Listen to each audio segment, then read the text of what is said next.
That's really weird. Let's talk about Amada. Yay! Did she kind of manage Bobby, didn't she? I don't think she managed him. Well, she didn't mother him, but she was kind of like constantly like, you got to be here, you got to go there, you got to go there. Yeah, she's just looking out for him in his best interest. And the thing I love about Amada is she has, you know, she's all cuore, she's all heart. And it's one of those things where she just loves him so much, and she just wants the best for them. And she, you know, she's kind of like, you know, blinded by love, and she wants the future and the kids and this and that. And then, you know, the harsh reality of life happens, and, you know, life is what happens when you're busy making plans, right? Yeah. So I'm curious. So you go into the film. You know, thinking about the movie, reading the script, talking it over. You probably think you know Amada, but when you start to film, does that ever change?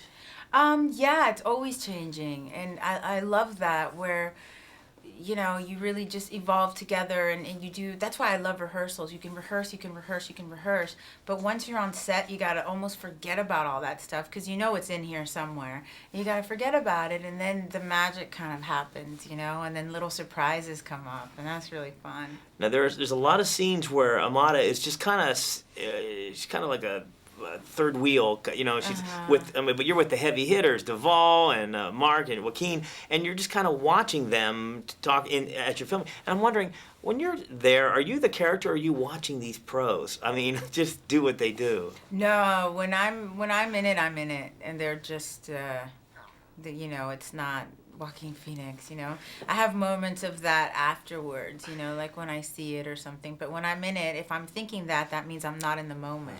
You know, so yeah. I can always wonder that, because you know sometimes how many takes over and over again you're doing there. And I was thinking, because I was watching one particular scene at the house when you're just sitting there you're just background, you're an extra basically in this one scene, exactly. and with everybody in the cast. And I kept wondering, I wonder if like on the 6th or 7th take that you're like, I can't believe I'm here with these people. You know what I mean? No.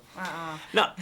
How does one become an '80s party girl? I mean, you really can't go out. I mean, was clubbing different then and now? You know, luckily for me, I'm friends with Ian Schrager, and I'm friends with his family, and of course he started Studio 54 with Steve Rebell. So one night, Joaquin and I went out to dinner with Ian, and so we heard all the stories and stuff. And what I gathered was I was definitely born in the wrong era.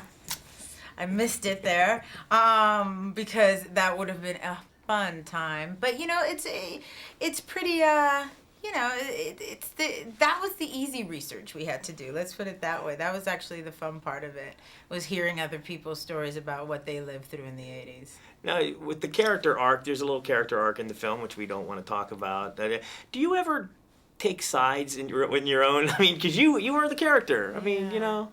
I take sides as far as like right or wrong, or you know, is she making the right decision? Do you ever think that, you know, get in there yourself and make those decisions? I mean, like what you think she would do, or right? You know what? Not really. I think I become so involved that I don't judge it. You know, I become so involved and immersed that I don't really judge it for myself. And then maybe afterwards, when I see the film or something, you know what I mean? And then it becomes like, oh, you know. Yeah.